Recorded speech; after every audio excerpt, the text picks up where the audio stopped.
Hai,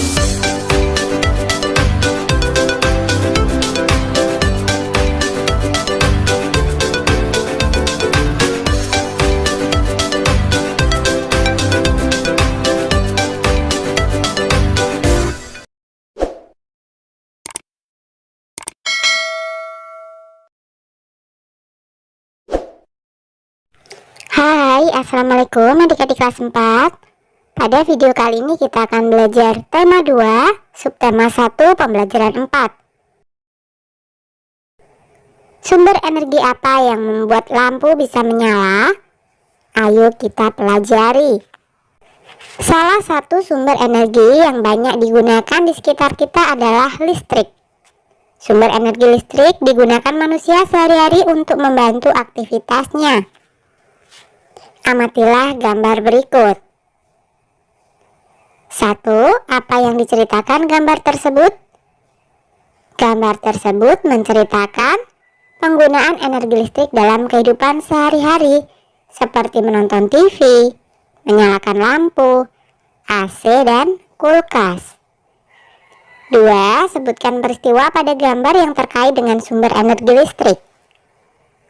Menyalakan televisi, lampu, kulkas, dan AC menggunakan energi listrik. Tulislah gagasan pokok dari gambar tadi. Gagasan pokok dari gambar tersebut yaitu pemanfaatan energi listrik dalam kehidupan sehari-hari. Listrik merupakan sumber energi yang membantu kita melakukan aktivitas sehari-hari. Dengan adanya energi listrik, kita dapat menyalakan lampu, televisi, radio, setrika listrik, dan lain-lain. Kita semua berhak mendapatkan energi listrik. Kewajiban kita adalah menghemat penggunaannya. Amatilah gambar-gambar berikut.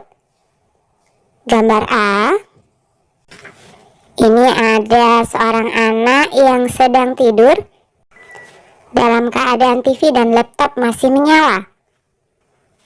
1. Apakah kita berhak menyalakan TV? Jelaskan. Kita berhak menyalakan TV, tapi saat kita tidur, sebaiknya TV dimatikan demi menghemat energi listrik. 2. Apa yang terjadi jika TV menyala tetapi tidak ada yang menonton? Jika TV menyala tetapi tidak ada yang menonton, maka terjadi pemborosan energi listrik. 3. Apa yang perlu kamu lakukan jika akan tidur? Jika kita akan tidur, sebaiknya semua alat elektronik dimatikan. Peralatan listrik yang tidak digunakan juga harus dimatikan. 4. Apa yang perlu diperbaiki dari sikap pada gambar di atas? Yang perlu diperbaiki adalah sikap kita dalam memanfaatkan energi listrik. Kita harus menggunakannya dengan bijak dan hemat. Jangan menggunakan energi listrik dengan boros. Kemudian gambar B, ini terlihat sebuah keluarga yang sedang menonton TV bersama. 1. Apakah kita berhak menyalakan TV? Jelaskan. Iya, kita berhak menyalakan TV karena melalui televisi kita bisa mendapatkan informasi, pengetahuan, dan hiburan. 2. Apa manfaat kita menonton TV bersama-sama anggota keluarga? Menonton TV bersama keluarga dapat menambah kedekatan antar anggota keluarga.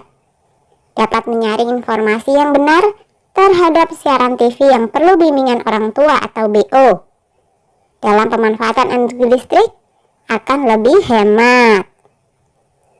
3. Apa yang akan terjadi jika setiap anggota keluarga menonton TV sendiri-sendiri?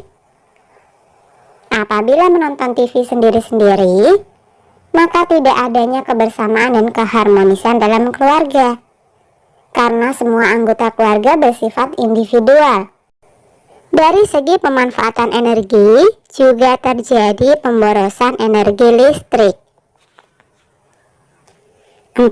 Hal baik apa yang dapat kita contoh dari gambar di atas? Menonton TV dapat menambah pengetahuan, hiburan, dan kedekatan antar anggota keluarga. Menonton TV secara bersama-sama lebih hemat energi daripada menonton TV sendiri-sendiri. Nah, sekarang jawablah pertanyaan berikut. 1. Apa yang akan terjadi jika kita tidak menghemat energi listrik? Jika kita tidak menghemat energi listrik dan boros listrik, maka akan berdampak pada berkurangnya pasokan listrik, sehingga terjadi pemadaman listrik bergilir. 2. Apakah ketika kita tidak menghemat energi listrik, akan memengaruhi hak orang lain untuk mendapatkan energi listrik? Jelaskan. Ya, dengan kita boros energi listrik, maka kita boros akan sumber daya alam. Energi listrik yang kita pakai berhubungan dengan sumber bahan bakar untuk pembangkit listrik. Sumber daya alam tersebut adalah sumber daya alam yang tidak dapat diperbaharui. Sehingga jika boros, maka suatu saat kita akan krisis energi dan dampaknya bisa sangat luas. 3. Mengapa kita perlu melaksanakan hak dan kewajiban kita secara seimbang? Hak dan kewajiban harus seimbang. Keduanya sangat berpengaruh terhadap kesejahteraan hidup masyarakat. Namun, pelaksanaan keduanya harus seimbang agar terwujud keadilan. 4. Apa yang harus kita lakukan untuk menghemat energi listrik? Gunakan peralatan rumah tangga dan kantor hanya yang bersifat hemat energi dan peralatan yang ramah lingkungan. Matikan alat elektronik, komputer, air, lampu, dan juga televisi jika sudah tidak digunakan, dan gunakan setrika listrik sesuai dengan kebutuhan. Gunakan lampu hemat energi namun memiliki cahaya yang cukup terang seperti pada lampu LED. Tidak membiasakan diri untuk berperilaku boros, sehingga gunakan listrik sesuai dengan kebutuhan, secara bergantian dan tidak berlebihan dalam menggunakannya. Kemudian mematikan lampu dan peralatan elektronik saat tidur. Sekadar mematikan lampu saat tidur, menyalakan barang elektronik, hanya ketika kita butuhkan adalah hal sederhana yang bisa kita lakukan untuk menghemat energi listrik. Menggunakan listrik dengan bijak adalah ketika kita menghematnya. Hemat energi listrik artinya kita sudah melaksanakan hak dan kewajiban secara seimbang. Sekarang saatnya kamu menceritakan pengalamanmu menggunakan listrik di rumah. Apakah kamu sudah melaksanakan hak dan kewajiban secara seimbang? Nah, ini hanya sekedar contoh pengalaman ya. Setiap hari aku menggunakan listrik untuk menyalakan kipas angin dan TV. Aku berhak menyalakan kipas angin untuk menyejukkan diriku, dan aku juga berhak menonton TV yang aku sukai. Setelah aku selesai menggunakan kipas angin, aku langsung mematikannya untuk melaksanakan kewajibanku secara seimbang. Dan setelah aku menonton TV dengan puas, aku segera mematikannya agar energi listrik tidak terbuang sia-sia. Bagaimana menghitung daya listrik yang digunakan di rumah? Di rumah Siti terdapat 5 ruangan. Setiap ruangan menggunakan lampu berukuran 18 watt. Berapa watt daya yang digunakan seluruh ruangan? Coba kamu menghitungnya dengan menggunakan pembulatan terlebih dahulu. Amatilah operasi hitung berikut. Diskusikan cara melakukan penaksiran operasi perkalian dan pembagian. Tulislah hasilnya di tabel berikut. Penaksiran pada perkalian 24 kali 7, hasil penaksirannya adalah 175. 33 kali 9, hasil penaksirannya adalah 330. Perkalian 123 kali 11, hasil penaksirannya adalah 1230. Perkalian 266 kali 8, hasil penaksirannya adalah 2660. Dan 24 kali 6, hasil penaksirannya adalah 120. Kesimpulannya adalah penaksiran pada perkalian dapat dilakukan dengan cara membulatkan salah satu atau kedua bilangan ke kelipatan 5 atau 10 agar mudah dihitung. Sekarang penaksiran pada pembagian. Pembagian 17 dibagi 4, hasil penaksirannya adalah 4. 21 dibagi 5, hasil penaksirannya adalah 4. 122 dibagi 4, hasil penaksirannya adalah 30. 251 dibagi 5, hasil penaksirannya adalah 50. 362 dibagi 6, hasil penaksirannya adalah 60. Kesimpulannya adalah, penaksiran pada pembagian dapat dilakukan dengan cara membulatkan salah satu atau kedua bilangan ke kelipatan 5 atau 10 agar mudah dihitung. Nah, buatlah 3 pertanyaan berdasarkan tabel di atas. Misalkan saja 1. Bagaimana cara melakukan penaksiran pada perkalian dan pembagian? 2. Apakah cara melakukan penaksiran pada perkalian sama dengan cara melakukan penaksiran pada pembagian? 3. Apa yang perlu dipelajari agar dapat melakukan penaksiran pada perkalian dan pembagian? Diskusikan cara melakukan penaksiran perkalian dan pembagian. Tulislah kesimpulanmu. Penaksiran perkalian caranya adalah dengan membulatkan salah satu atau kedua bilangan kelipatan 5 atau 10. Tujuannya karena perkalian angka 5 dan 10 adalah perkalian yang paling mudah dihitung. Penaksiran pembagian caranya adalah dengan membulatkan ke bilangan-bilangan yang habis dibagi. Yang kita bulatkan bisa pembaginya, bilangan yang dibagi, atau dua-duanya. Bagaimana melakukan penaksiran pada perkalian dan pembagian? Perkalian, bulatkan salah satu atau kedua bilangan ke kelipatan 5 atau 10. Kenapa 5 atau 10? Karena perkalian tersebut paling mudah dihitung. Contoh, 37 kali 9. Pembulatan satu bilangan, bulatkan 9 menjadi 10. Jadi 37 kali 10 sama dengan 370. 6 kali 26, pembulatan dua bilangan. Bulatkan 26 menjadi 25. Bulatkan 6 menjadi 5. Jadi 5 kali 25 sama dengan 125. Pembagian, ketika kamu ingin melakukan pembulatan pembagian, kamu harus sangat hafal perkalian. Mengapa? Karena kamu akan membulatkan ke bilangan-bilangan yang habis dibagi. Kamu dapat membulatkan pembagi, bilangan yang dibagi, atau dua-duanya. Contoh, 33 dibagi 8. Ingatlah bahwa 32 habis membagi 8. Maka 32 dibagi 8 sama dengan 4. 6.123.000 dibagi 233. Ingatlah bahwa 6 dibagi 2 sama dengan 3. Maka dibulatkan 6 juta dibagi 200 sama dengan 30.000. Hari ini Siti dan ayahnya pergi ke toko listrik untuk membeli beberapa perlengkapan listrik yang rusak. Berikut adalah daftar harganya. Bola lampu harganya adalah Rp15.350. Stop kontak harganya adalah Rp14.550. Kabel Rp9.450 per meter. Saklar harganya adalah Rp9.700. Dan tempat lampu harganya adalah Rp11.250.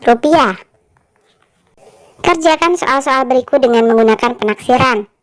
1. Ayah Siti ingin membeli 4 bola lampu. Berapa taksiran uang yang Siti bayar? Diketahui lampu yang ingin dibeli sama dengan 4 bola lampu. Harga satu bola lampu sama dengan Rp15.350. Yang ditanyakan adalah berapa taksiran uang yang harus dibayar? 4 kali 15.350. Bulatkan 15.350 menjadi 15.000. Sehingga menjadi 4 kali 15.000 sama dengan 60.000. Jadi taksiran uang yang harus dibayar untuk 4 bola lampu adalah Rp60.000. 2. Ayah Siti membawa uang Rp100.000. Berapa meter taksiran kabel yang dapat dibeli? Yang diketahui uang yang dibawa adalah Rp100.000. Harga kabel per meter sama dengan Rp9.450. Yang ditanyakan berapa meter taksiran kabel yang dapat dibeli? Bulatkan 9.450 menjadi 10.000. Jadi 100.000 dibagi 10.000 sama dengan 10. Jadi taksiran kabel yang dapat dibeli adalah 10 meter. 3. Ayah Siti ingin membeli 6 stop kontak dan 7 tempat lampu. Berapa uang yang harus Siti bayar? Yang diketahui, barang yang ingin dibeli yaitu stop kontak sama dengan 6 buah, tempat lampu sama dengan 7 buah. Harga barang yang ingin dibeli per buah stop kontak sama dengan Rp14.550. Tempat lampu harganya adalah Rp11.250. Yang ditanyakan berapa taksiran uang yang harus Siti bayar? Penaksiran harga 6 stop kontak 6 kali Rp14.550. Bulatkan 14.550 menjadi 15.000. Sehingga 6 kali 15.000 sama dengan 90.000. Penaksiran harga 7 tempat lampu 7 kali 11.250. Bulatkan 11.250 menjadi 10.000. Sehingga 7 kali 10.000 sama dengan 70.000. Jumlah taksiran harga yang harus dibayar adalah Rp90.000 ditambah Rp70.000 sama dengan Rp160.000. 4. Ayah Siti membawa uang Rp50.000. Ia ingin membeli 1 stop kontak dan sisanya ingin ia belikan kabel. Berapa panjang kabel yang ia peroleh? Diketahui jumlah uang yang dibawa adalah Rp50.000. Barang yang mau dibeli adalah 1 stop kontak dan kabel. Yang ditanyakan berapa panjang kabel yang ia peroleh? Harga 1 stop kontak sama dengan Rp14.550. Dibulatkan menjadi Rp15.000. Harga 1 meter kabel sama dengan Rp9.700. Dibulatkan menjadi Rp10.000. Banyaknya kabel yang dapat dibeli Rp50.000 dikurangi Rp15.000 dibagi Rp10.000. Rp50.000 dikurangi Rp15.000 sama dengan Rp35.000 dibagi Rp10.000 sama dengan 3,5 meter. Nah, buatlah 3 pertanyaan seperti contoh di atas. Mintalah temanmu menjawabnya. Misalkan saja 1. Ayu ingin membeli 2 buku gambar di toko buku. Jika harga 1 buku gambar adalah Rp4.650, berapakah taksiran harga yang harus Ayu bayar? 2. Siti pergi ke toko elektronik dengan membawa uang Rp50.000. Ia ingin membeli 2 bola lampu dan 1 tempat lampu. Jika harga 1 bola lampu Rp14.350 dan harga 1 tempat lampu Rp11.250, berapa taksiran harga yang harus dibayar Siti? 3. Dayu ingin membeli tali plastik di warung. Ia membawa uang Rp20.000. Jika harga tali plastik per meternya Rp3.750, berapa meter taksiran tali plastik yang Dayu dapatkan? Nah, itu tadi hanya contoh pertanyaan ya. Kalian bisa membuatnya sendiri. Oke, sampai di sini dulu video kali ini ya. Sampai jumpa di video berikutnya.